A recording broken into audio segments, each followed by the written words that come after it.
those uppercuts.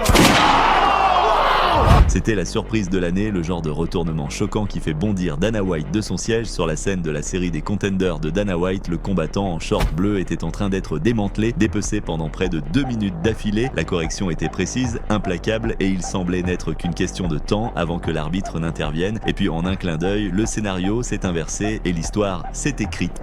Dès la cloche d'ouverture, Chris Duncan s'est retrouvé sous le feu. Charlie Campbell est sorti tel un sniper, mesurant la distance avec des jabs nets avant de faire exploser un crochet de contre-propre directement sur le menton de Duncan. L'Écossais a vacillé mais est resté debout, témoignage de sa mâchoire d'acier. Campbell n'a pas relâché la pression, il a mêlé des combinaisons précises à la tête avec des coups de pied aux jambes assourdissants, chaque frappe grignotant les défenses de Duncan. À mi-parcours du round, Campbell a encore frappé. Un direct parfait a envoyé Duncan s'effondrer au sol pour la deuxième fois. La foule a halté. Duncan, chassant le brouillard de ses yeux, s'est relevé en titubant, mais Campbell a senti le sang. Il s'est rapproché avec un déluge, chaque coup atterrissant proprement, un gauche au corps, un crochet droit en haut, un autre jab raide. Duncan était piégé, encaissant des coups contre la cage, cela ressemblait à la fin. Même l'expression de Dana White laissait deviner l'inévitabilité, mais alors est venu le moment que personne n'avait vu venir. Alors que Campbell avançait pour finir, se livrant trop sur un direct du droit, Duncan a planté ses appuis et a lâché un tonitruant cross du droit. C'était une seule bombe, nette, parfaitement synchronisée, le genre de coup qui non seulement touche mais efface tout. La tête de Campbell a basculé en arrière, ses jambes ont lâché et il s'est écrasé au sol en tas. L'arène a explosé, la mâchoire de Dana White est tombée puis s'est élargie en sourire. Sans hésitation, il a donné son verdict, contrat assuré, prime attribué. Duncan était passé du bord de la défaite à l'un des KO les plus spectaculaires de l'histoire de la Contender Series. C'était plus qu'une victoire, c'était un rappel que dans le MMA, 2 minutes de domination peuvent être annulées en 2 secondes de perfection.